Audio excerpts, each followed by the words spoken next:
علیہ السلام نے فرمایا غریبوں کو اللہ قوت دے دے گا، اور جو تکبر کرنے والے تھے انہیں اللہ کیڑیوں کی شکل عطا کرے گا، چیونٹیوں کی شکل، کیڑے مکوڑے بنا دے گا، اور غریب پیروں کے نیچے مسل کے جائیں گے۔ وقت تھوڑا رہ گیا۔ وَحُصِّلَ مَا فِي الصُّدُورِ، فرمایا تمہارے سینے کے سارے راز اللہ باہر نکال دے گا، فاش ہو جائے گی ہر چیز، کھل جائے گا سارا، آئینہ باہر آئے گا، تمہیں وہ سارا کچھ بھگتنا ہے۔ کتنے بادشاہ گزرے آپ کے ملک میں، کتنوں کی قبروں پہ لوگ فاتحہ پڑھنے جاتے ہیں، کتنے ہیں جن کا اب نام ہوتا ہے، تصویریں لگی ہوئی ہیں پارلیمنٹ میں، اس سے زیادہ کوئی شے ختم ہو گئی بات۔ کدھر گئے ہمارے تو نوجوانوں کو یاد بھی نہیں۔ کیا کیا کسی نے کمال کر لیا وزیر اعظم بن کے، کیا اس نے کر لیا، ختم ہو گئی بات۔ خدا را جو آپ ہیں آپ وہی بیان کریں، دھوکہ نہ دیں، ورنہ یہ راز جب کھلے گا۔ میرے نبی پاک علیہ السلام نے فرمایا بہت بڑا تاجر قیامت میں اللہ کی بارگاہ میں کھڑا کیا جائے گا، اللہ اس کے بچوں کو بھی بلائے گا، کہے گا تمہیں پتہ ہے تمہارا مال حرام ہے، ناجائز ہے، تمہارے باپ نے دھوکے سے کمایا ہے۔ تو نبی پاک علیہ السلام نے فرمایا، امام سیوطی نے حدیث لکھی ہے، نبی پاک فرمانے لگے وہ اولاد اپنے باپ پہ مقدمہ کر دے گی، وہ جن کو دے گیا نا کہ وہ والا پلاٹ بھی تیرا، وہ والا بھی تیرا، وہ والا بھی، وہ مقدمہ کر دے گا۔ وہ کہیں گے اے اللہ ہم نے اسے کہا تھا ہمیں ناجائز مال دے، اس سے پوچھ اس نے کیوں کمایا۔ میرے مصطفیٰ کریم علیہ السلام فرماتے ہیں احد پہاڑ کے برابر اس کی نیکیاں ہوں گی، لیکن جرم یہ ہوگا کہ کمائی حرام تھی، تو اللہ کریم ان بچوں کے مقدمے کی وجہ سے باپ کو جہنم میں داخل کر دے گا۔ یہاں وہ سخی بھی بن کے گیا ہے، یہاں وہ کہتا، وہ کہانیاں سنایا کرتا تھا کہ میں بڑی محنت سے آگے گیا ہوں۔ وَحُصِّلَ مَا فِي الصُّدُورِ، میں تمہارے سینوں کی چھپی چیزیں راز کھول دوں گا، راز فاش ہو، تمہیں ہر چیز دیکھنی پڑے گی۔ میرے رسول پاک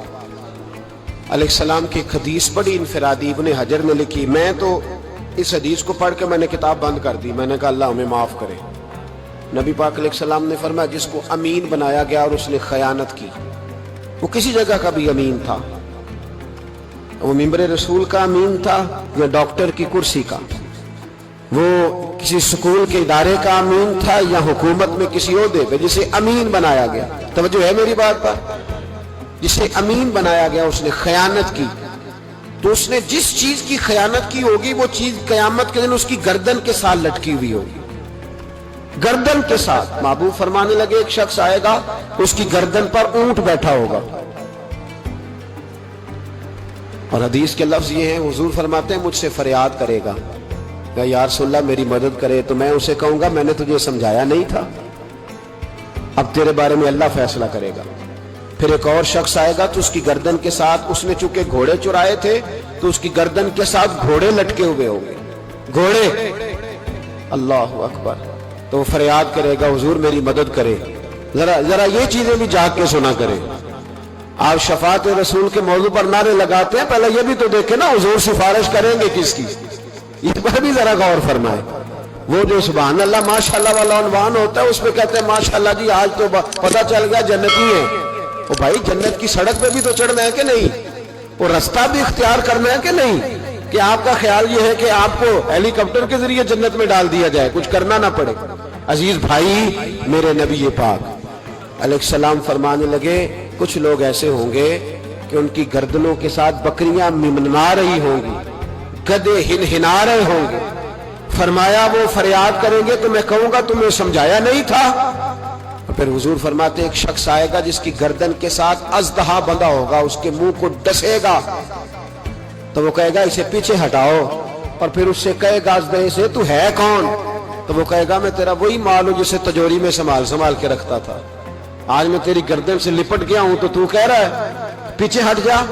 بھائی راز کھلے گا، آپ یقین کریں اچھے لوگوں کے جب راز کھلیں گے قیامت میں تو موج لگ جائے گی۔ راز صرف بروں کے نہیں کھلیں گے، اچھے لوگوں کے بھی راز، توجہ ہے میری بات پر۔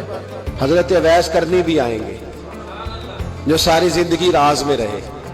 تو میرے نبی پاک فرماتے ہیں اس شخص نے مکان نہیں بنایا، گھر نہیں بنایا،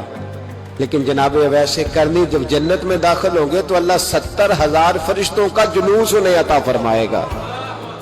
اللہ انہیں 70,000 فرشتوں کا جلوس دے گا، اس جلوس میں وہ جنت میں جائیں گے۔